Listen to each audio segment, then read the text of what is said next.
Usa ka pagtuo, usa ka tingog, usa ka katawhan.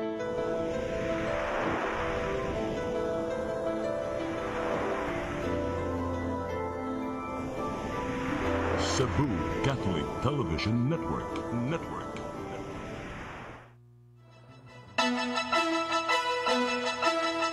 Uluhan sa mga balita sa Sari 47. Shade net nga makaprotehir sa mga pananom gikan sa grabing kainit, planong ihatag ngadto sa mga mag-uuma sa Mandawi City. Pagban sa mga binuhing baboy gikan sa Negros Oriental, gilibkas na sa Kapitolyo sa Subo. Ika-503 ka kadaugan sa Mactan og mananang adlaw, Presidente Marcos Jr. mutambong. 11 anyos nga batang lalaki nga mikatkat sa atop aron kwaon ang nasangit nga tabanog na kuryentehan. Sugbo, Kabisayan ug Mindanao, Pilipinas ug katawhan kutos babos sa tong Sibya sa tibuok kalibutan mayong hapon. Live kita karon sa CCTN Channel 47 ug kini ang tulumanon sa nagunang kasayuran nga angay natong masayran. Sa nga ni Attorney Danica Caballes, ako si Dennis Tabar ug kini ang Sari 47.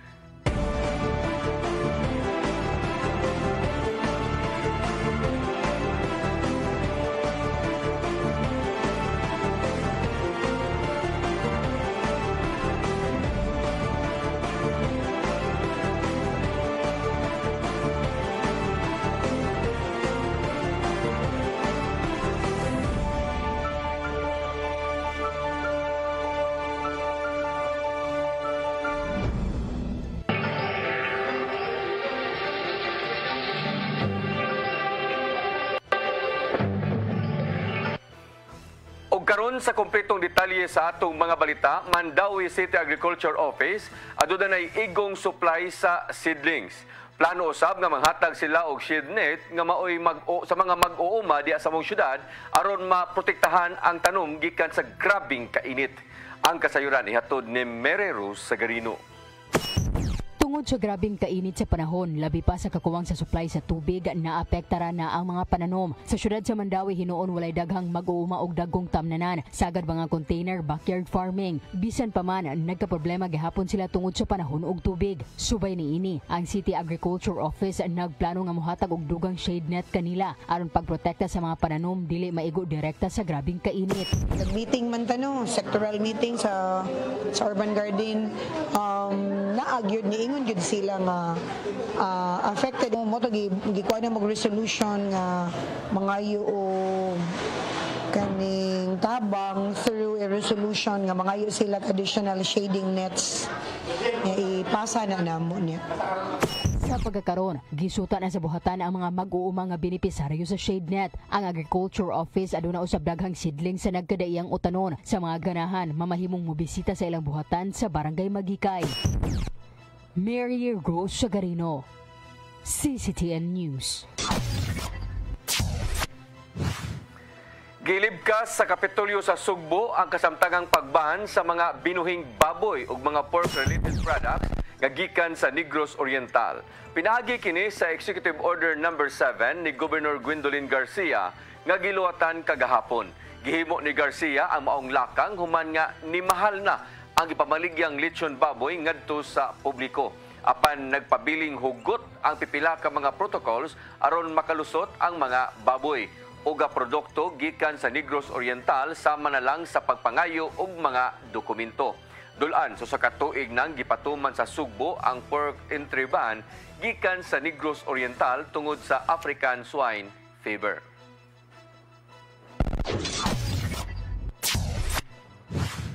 Kagamahanan sa syudad sa Sugbo, wapay nakitang relocation sites alang sa mga biktima sa demolisyon o uban pa nga dool sa sentro sa Dakbayan.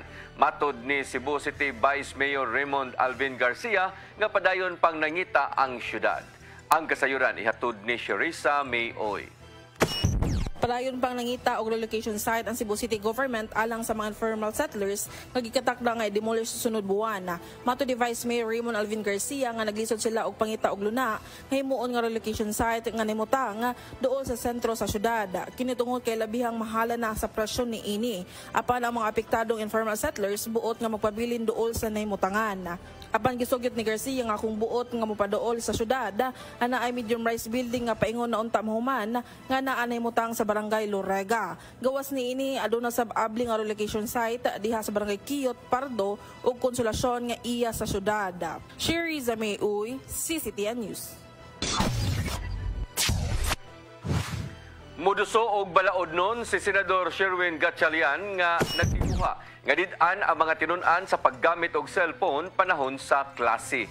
Kini aron mas matutukan pa ang pagtuon sa mga bata ingon man ang pagbasa sa mga libro.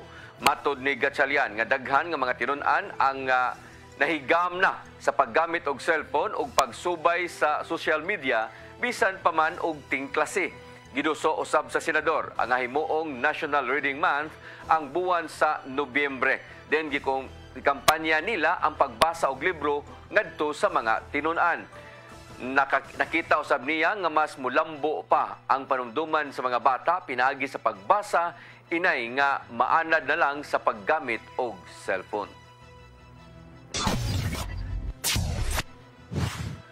Grupo nga nagpasiugda sa Big Bad Wolf Book Sale ni auhag sa publiko nga palapdan pa ang ilang pagsabot sa palibot pinagi sa kanunay nga pagbasa.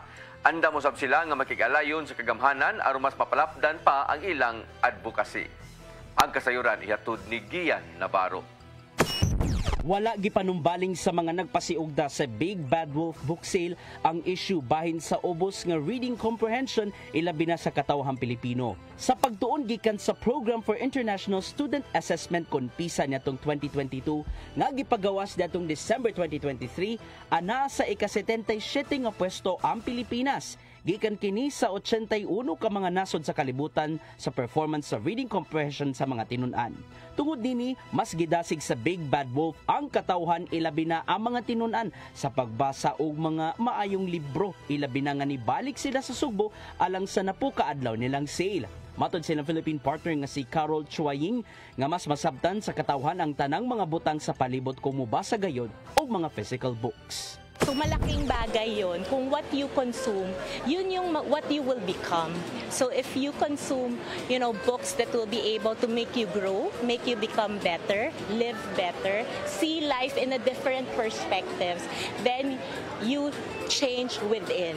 Anda mo sa bangilang head nga si Terence Leong nga makigalayon sa Department of Education aron suportahan ang kampanya bahin sa readership sa mga tinun-an.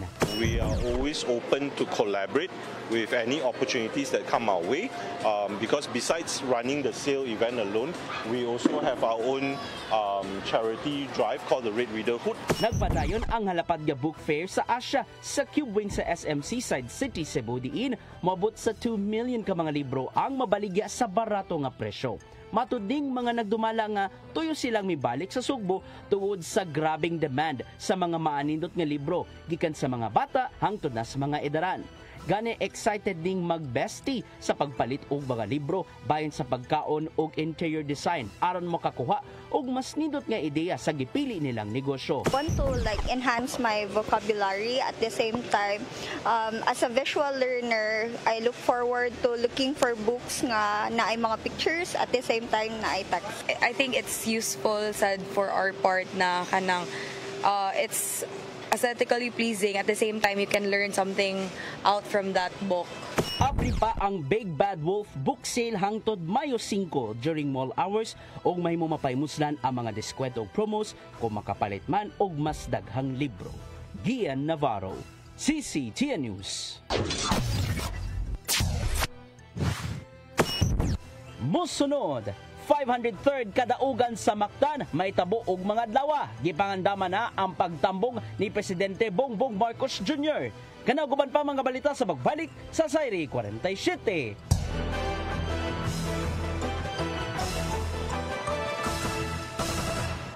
Ako Ako si Mr. Rudy Romares, electrical subcontractor ng maong building. Ani adto nga wala pa ko mogamit og ko'y sakit akong tuhod, iglakaw na ko, akong mga lutaha, no? Labi na gikan ta sa overtime. Di sa ko ganahan mo kaon, nindot na ang resulta kay karon mo agi ta sa rampa diha, no? Maglakaw ra jud ko. Mga batan-on nga mauwahin akong lakaw kay kusog na ko mulakaw tungod sa paggamit nako sa koy. So ay mo gamit sa koy kay nindot kay resulta. Daghang kay salamat sa koy herbal capsule. Barato na, epektibo pa. Koy Herbal Capsule. Discover the beauty of the Philippines.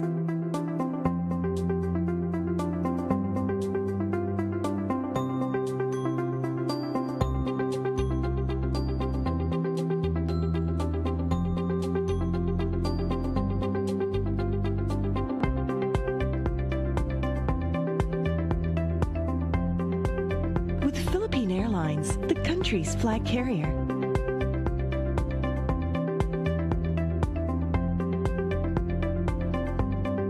The airline that lets you feel the warmth of the nation.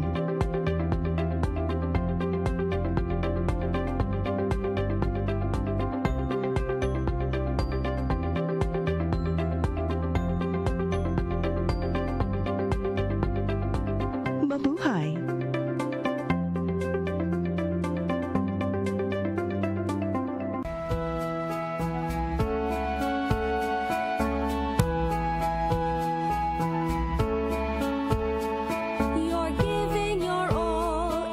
Glory, touching each heart and soul by spreading His words and wonderful deeds that send forth His kingdom. It's love that you feel, that you care for all who have gone astray. You show them the way that leads to His full of love. It's love in action, true love, faith in action.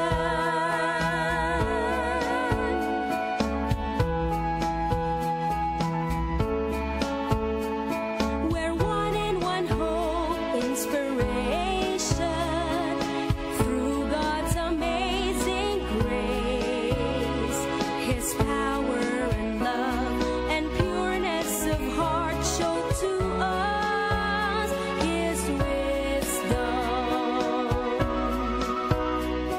It's love that you feel, that you care for all who have gone astray.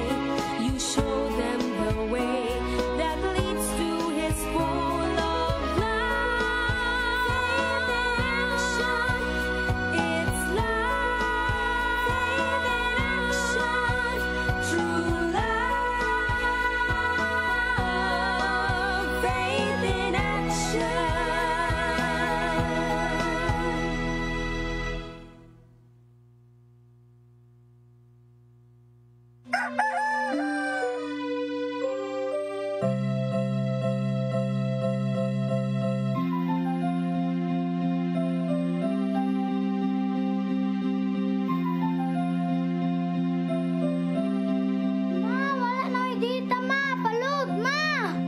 Sorry ma'am, na-late ko. Nangita pa mong gugog para internet sa kong anak ma'am. Ay, wala na yung problema. Pag sinisibo. Sinisibo, sinisibo. For your internet connection. And for the signal of your cable TV. So fast and straight, the transmission to your home. Sinisibo. Sinisibo, sinisibo. Offers you to have fiber optics. For your viewing experience, perfect and clear so far. So great and affordable for you to enjoy. Sinisibo. Sinisibo Television Network Incorporated offers fiber to the home broadband internet bundled with fiber to the home cable TV connection.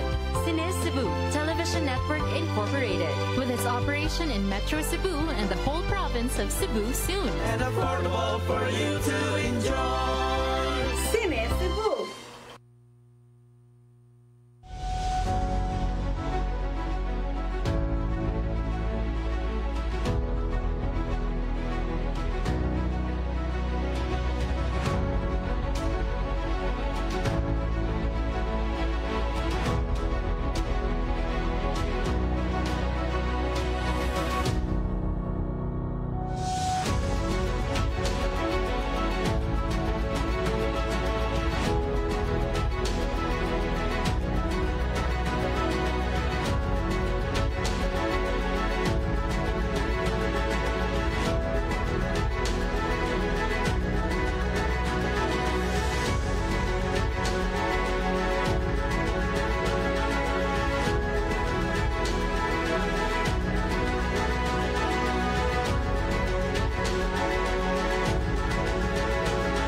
uhi puno sa hagit.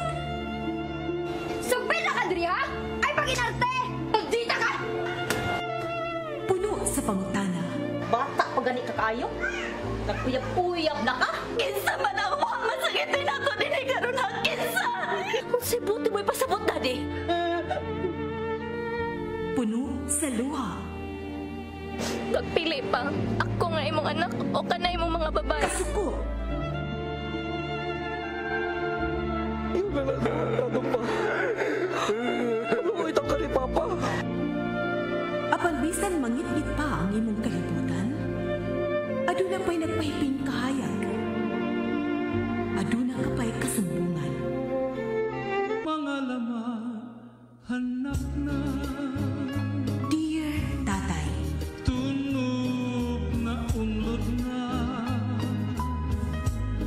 Nganong handungan.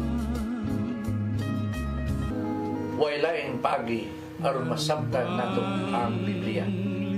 Kinanglan nga doon natay relasyon kang Hesus. Hangtod sa layan natong panaguban, daghang salamat. Siya. Tunog na unlod na.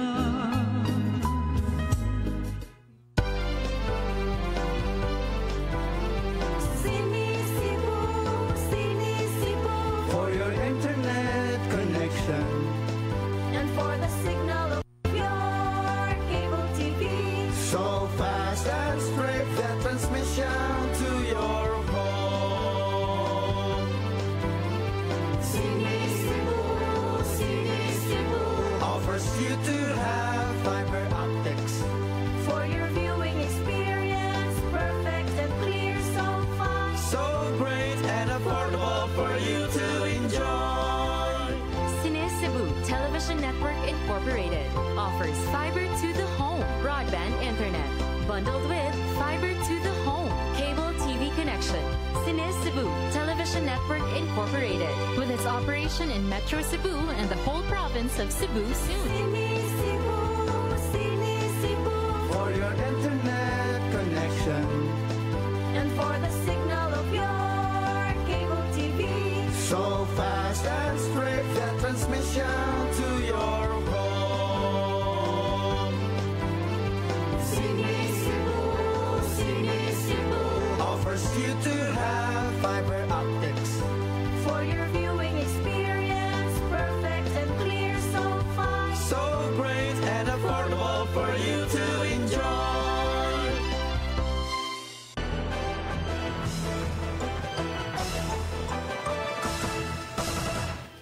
Balik sa atong mga balita. Dakbayan sa Lapu-Lapu, 95% ng andam alang sa ika-503 nga kadaugan sa Mactan ugmang adlawa. Ipatuman ang gamay nga mga kausaban human mikumpirmar nga motambong sa kalihukan si Presidente Bongbong Marcos Jr. Ang kasayuran hatod ni Crystal Joy Pelerca. Ugmang adlaw na Abril 27 ang ika-503 nga anibersaryo sa kadaugan sa Mactan. Maong ang mga performers sa reenactment nagpahigayon na sa ilang final rehearsal karong adlaw sa Liberty Shrine. Gibutyag ni Julius Ibondas Espinosa, ang artistic director, nga andam na ang 165 ka mga local performers alang sa reenactment. Ready na mi, ang routine okay na, nahanay na. Nalami gamay nga sa among mga props nga ang i-enhance lang namo. Pero overall, ready na mi for tomorrow sa reenactment. Gawa sa reenactment, lauman usab ang performance sa 500 ka mga batang nag-edad og size ngadto sa 18 anyos nga magpakita sa ilang skills sa arnis. Subay ni ini giangko ni Congresswoman Maria Cynthia Sindichan nga 95% na nga andam ang dakbayan alang sa dakong kalihukan ug mga adlaw. Matud niya nga ang 5% ni ini mauna lang ang mga gikinahanglang itaod tungod sa pagbag-o sa plano human sa kumpirmasyon nga motambong si Presidente Ferdinand Bongbong Marcos Jr. Minor na lang, ato na lang layout, atong mga sa stage, LED, no? Kay this week ramasad good ni confirm yun ang President. So we really had to double time, no, our preparation. So katong mga wa pa ma-appeal, we had to really source, no, and have it installed yun by tonight. Malaumon usab ang kongresista nga mapabilib ang presidente sa iyang makita og mga adlaw tungod kay bag-ong anggulo sa kinabuhi ni Lapu-Lapu ang ilang ipakita. We hope that we will be able to impress our president about the life of Lapu-Lapu when he was still young. So lahi ni ron sa mga previous na kadaugan or reenactment because we want to feature the young Lapu-Lapu and his evolution as a chieftain, no, and as a hero na ni buntog ni Magellan. Samtang subay ni ini nag-andam na usab og traffic plan ang Lapu-Lapu City Traffic Management System alang sa pag-abot sa presidente. Gikan sa alas 6 sa buntag sirad-an usa ang maktan ngadto sa Punta Inganyo nga dalan aron nga hawan kini paingon sa Liberty Shrine. Samtang kung makabalhin na ang presidente sa Mactan Newtown para sa ikaduhang aktibidad nga iyang tambungan, ablihan na balik ang Mactan Punta Inganyo Road ug ang Angasil Axis Road na usab maoy sirad-an. Apan matud ni Mario Napuli ang pangulo sa CTMS nga posible pa kining mabag-o depende sa command sa Presidential Security Group. Ang magkuhan gani ang PSG. Siya magbuot. Palitan. Mao ni among top plan gan lang pero pag-abot sa D-Day kung unsa ilang kuan kaman mao gyud matuman. Crystal Joy Filerca, CCTN News. Presidente Bongbong Marcos Jr. miauhag sa kapulisan nga ipabilin ang kaligdong ug kredibilidad nga naangkon gikan sa katawhan. Pinaagi kini sa pag-alagad ngadto sa ilang tagsa-tagsa ka mga area of responsibility. Ang kasayuran ni hatod ni Gian Navarro. Gidasig mismo ni Presidente Ferdinand Bongbong Marcos Jr. ang mga sakop sa PNP nga ipabilin ang naangkong kredibilidad ug pagsalig gikan sa katawhan nga ilang gialagaran. Pinagi kini sa direktang pagpangalagad ngadto sa mga residenteng giserbisyohan sulod na sa ilang area of responsibility. Pinaagi sa gipagawas nga impormasyon gikan sa Presidential Communications Office, nakita ni Marcos Jr. nga mas mayo kung manginlabot mismo ang PNP direkta ngadto sa katawhan. Kini bisan pa man og namalit na ang kagamhanan og mga high-tech nga ekipo aron sumpuon ang kriminalidad, ilabi na ang ginadiling drugas. Tungod sa presensya sa kapulisan sa gawas, mas makasalig ang publiko ngadto kanila og kadangpan man panahon sa kaguliyam. Niyan ang panahon na gikonvene ni Marcos ang mga sakop sa National Peace and Order Council aron susihon ang kahimtang sa seguridad sa palibot. Pipilas sa mga diskusyong natuki mao ang geopolitical issues gikan sa managlahing nasod, ang pagpanalipod sa soberanya sa Pilipinas, pagsumpo batok sa mga terorista o gira batok drugas. Hinuon gipangitaan og paagi sa gobyerno aron masulbad og anam-anam ang maong mga suliran nga nakatampo sa maluntarong kahapsay o kalinaw sa katilingban. Gian Navarro, CCTN News. Daghang kaso ipasaka sa pamilya Guardo dunot sa illegal nga pag-takeover ug pagpasira sa resort dito sa Panglao, Bohol. Gipasira ni adto ang resort human wala makakuha sa business permit ug wa usab makabayad sa abang sa propiedad. Ang kasayuran ni hatod ni Shariza May Uy. Mukiha gyud ang pamilyang Guardo batok sa mga responsableng individual sa natabong pagsira sa Villa Tomasa Beach Resort. Kinuman nga gingon na haras og dili husto ang implementasyon sa closure order og gingon na illegal ang pag-take over sa resort sa kagamhanan sa lungsod sa Panglao. Matod na Attorney Abraham Espejo, ang legal counsel sa pamilyang Guardo, nga buot nilang manubag ang mga responsable sa kadaot nga ilang nahatag. Lakip na niini ang pagkawala sa trabaho sa mga trabahante sa resort ug kahadlok sa mga guests nga naka-check in. I think they step on their own foot. Ang pinakamalaki na biktima nila dyan, sarili din nila. Because they lost the customer, they lost the investor, and how do you repair that damage? Apan gimakak sa abogado ang aligasyon na nga wala makabayad sa renta ang pamilyang Guardo ngadto sa tag-iya sa Alunacue. Gibutyag ni Espejo nga base sa kontrata nga gipirmahan na dunay 5 ka tuig nga gihatag og pagtugot nga mo-manage o modubala sa resort. Apan nakurat na lang silang Konsehal Jerry Guardo sa pangitabo nga wala gi-renew ang ilang business permit. Wala gid mi mag-expect nga rana kay we invested in good faith nga ang amuap. In fact, we help promote promote Bohol tourism nga kuan. So para namo dili we're not entitled to be treated like that, no, kay daghang nabawasan nga nag-operate dia nga wala gani building permit, wala business permit. So but why single us out nga kuan ba? So mo na nga our lawyers are making kuan sa defense bitaw kuan ba. So I hope justice would be served, no. Inoon andam sila mo pasaylo sa mga hingtungdan kung mga yuog pasaylo kanila. Sherry Zameuy, CCTN News. Department of Social Welfare and Development naninguha ang himuong institusyon ang programa nga Kalahi Seeds ubos sa usa ka balaod. Kini ang ilang nakita atol sa labing unang National Summit sa maong programa dinhi sa Subo. Ang kasayuran ihatod ni Gian Navarro.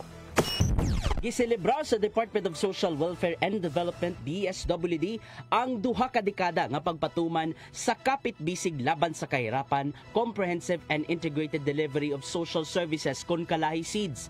Pinagi kini sa labing una nilang tindig National Summit di nag-abot ang kapin 1,000 ka mga kawani sa Kalahi Seeds dinhi sa Sugbo. Sa tibok semana gituki sa mga kawani ang dugang pa mga laka nga ipatuman ngadto sa mga rural areas. Samtang gipasigarbo usab ang mga success stories gikan sa managlahing bahin sa nasod human ni pahimos sa Kalahi Seeds. Ang Kalahi Seeds usa sa mga programa sa DSWD aron maarang-arang ang kahimtang sa mga komunidad pinaagi sa mga proyekto sulod sa komunidad. Aron magpadayon og mapalambo pa, gibutyag sa ilang National Program Manager nga himon kining usa ka institusyon diin adto ni mga pulisiya sa pagpatuman. Dito sa institutionalization, gusto natin na yung CDD o yung Community Driven Development ay maging way of life pagdating sa ating mga communities. Magkakaroon na tayo ng policy ground on how to implement that initiative. Mong gipaibaw ni Senador Amy Marcos nga matuman ang naisgutang tinguha sa programa pinagi na sa mga balaudong giduso sa lehislatiba. Community-driven development is a concept that's been upheld by the World Bank and recognized as genuine empowerment for our different marginalized sectors. We're actually using it already in several projects such as the NTFLCA and the PAMANA and several others that we call convergence projects. Sunod lang sa katuig niabot na sa kapin 16,000 ka mga sub-projects ang gisuportahan sa Kalahi Seeds program sa DSWD. Human gila ang pagpaningkamot sa mga field officers. Giawhag sila sa kadagkuan sa ahensya nga ipadayon ang pag-inunungay ug paghawas na sa pagkakabos. The smiles on people's faces, the sense of pride in their communities, and the knowledge that they have the power to shape their own future. Gian Navarro, CCTN News. Mandawi City Police Office upahigayon og refresher training alang sa ilang station personnel. Kini kabahin sa pagpatuman og checkpoint ug pagpahinumdum kanila sa guidelines ug procedure. Ang kasayuran hatod ni Mary Rose Sagarino. Matud ni Police Lieutenant Colonel Mercy Villaro ang tigba maaba sa Mandawi City Police Office nga ang refresher training ipahigayon aron lang sa pagpahinumdum og pag-update kanila sa guidelines ug procedure sa police operations hilabihan sa checkpoint. Nakabutang sa basic guidelines sa pagpahigayon sa checkpoint ang station commander kinahanglang mopahigayon og pre-deployment briefing, pagpahimangno sa ilang personnel, pagtan-aw sa ilang uniform o gamit. Human sa checkpoint kinahanglang mopatuman og debriefing kung adunay dili maayo o maayo nga panghitabo nga kinahanglang usbon o mas ipalambo. Nakabutang usab sa guidelines nga kinahanglang limitado lang sa visual search ang pagabuhaton sa kapulisan.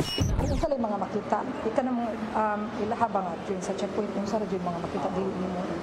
Yan. Pero naay mga times na pwede ba nimo makuan kanang pwede ba nga o pwede ba hangyo. So dapat lang sad pod nga with utmost courtesy. Mahimo silang mohangyo sa pagpaabli sa sakyanan og butang kung aduna sila'y pagduda sa usa ka tawo apan kinahanglang ipahigayon nga adunay utmost courtesy. Depende na siya ma'am if naay mga suspicious or naay mga information from the different office or information na nag-gather sa atong kapulisan na ang a certain vehicle or motorcycle is subject for search. Mary Rose Sagarino, CCTN News.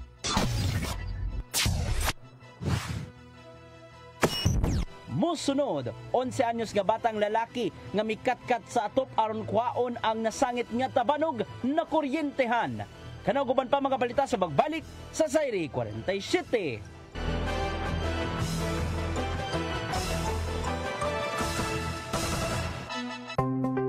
Discover the beauty of the Philippines.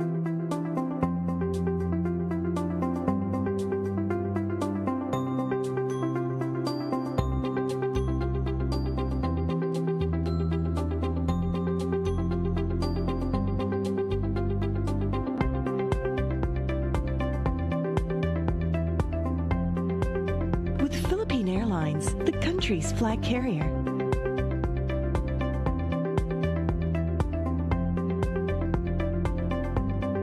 The airline that lets you feel the warmth of the nation.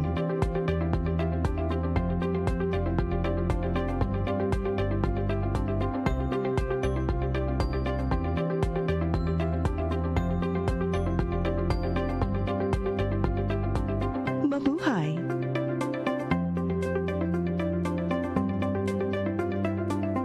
Ako si Mr. Rudy Romares, electrical subcontractor ng maong building. Ani adto nga wala pa kong mugamit og ko'y sakit akong tuhod, iglakaw na ko, akong mga lutaha, no? Labi na gikan ta sa overtime. Di sa ko ganahan mo kaon, nindot na ang resulta kay karon mo agi ta sa rampa diha, no? Maglakaw ra jud ko. Mga batan-on nga mauwahin akong lakaw kay kusog na ko mulakaw tungod sa paggamit nako sa koy. So ay mo gamit sa koy kay nindot kay resulta. Daghang kay salamat sa koy herbal capsule. Barato na, epektibo pa. Koy Herbal Capsule.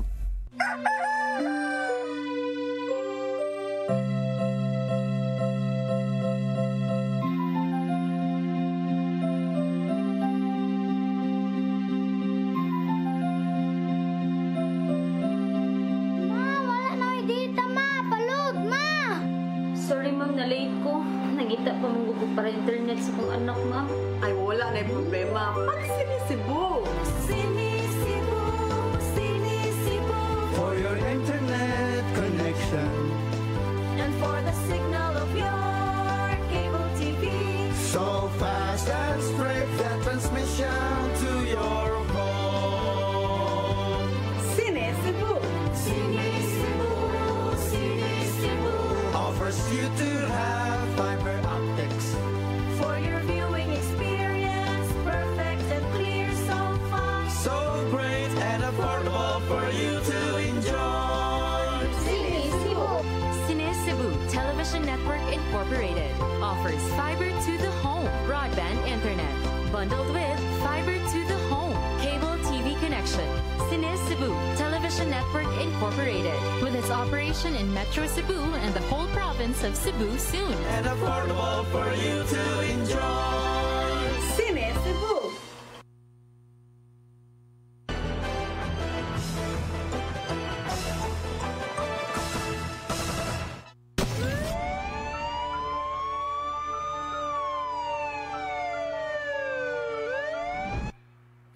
Balik sa atong mga balita, 11 anyos nga batang lalaki nga mikatkat sa atop aron kwaon ang nasangit nga tabanog na kuryentihan diha sa barangay Pusok, Dakbayan sa Lapu-Lapu.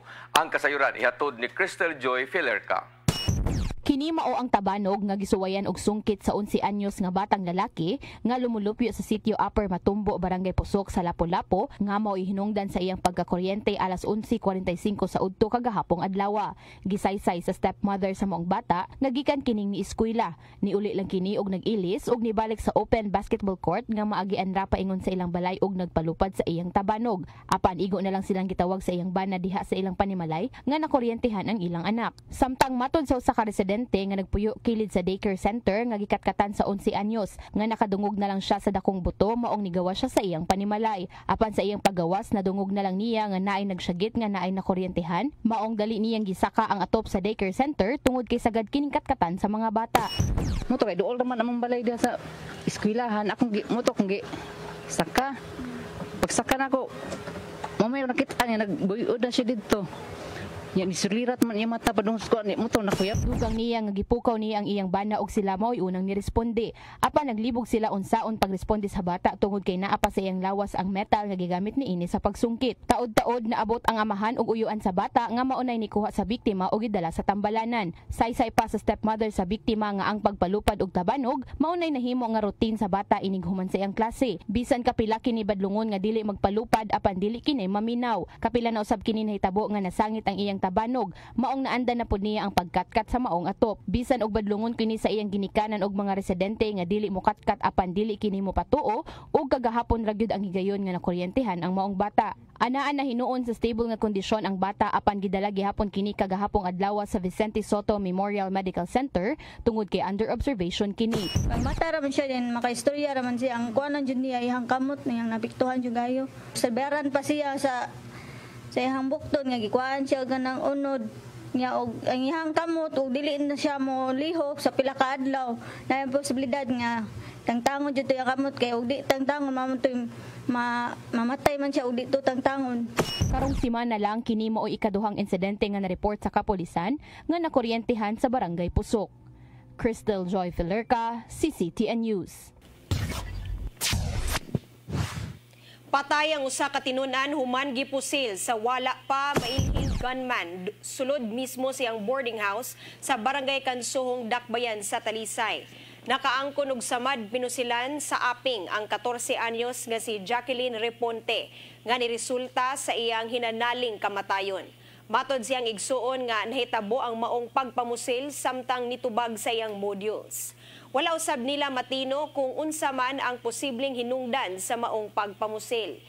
Gipangita pa karon sa otoridad ang responsable sa pagpamusil sa maong tinun-an. Samtang nagpadayon pa sa pagpakisusi ang Talisay City PNP bahin sa maong krimen.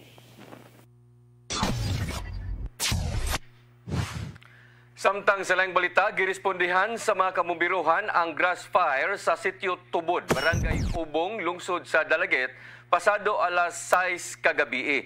Nagtinabangay ang mga sakop sa Bureau of Fire Protection, ingon man ang municipal PDRRMO aron na makontrolar ang halapad nga sunog. Hangtod nga nakontrolar ang dakong kayo human sa usa ka oras nga pagkikumbate. Matod sa Dalaget PDRRMO nga way kabalayan nga naapektuhan sa maong sunog bisan pa man og nikuyanap kini sa pikas nga sitio. Giyawhag usab sa LGU ang publiko nga likayan ang pagdaob sa gawas subay na usab sa nagkagrabi nga kainit sa panahon nga da sa El Nino phenomenon.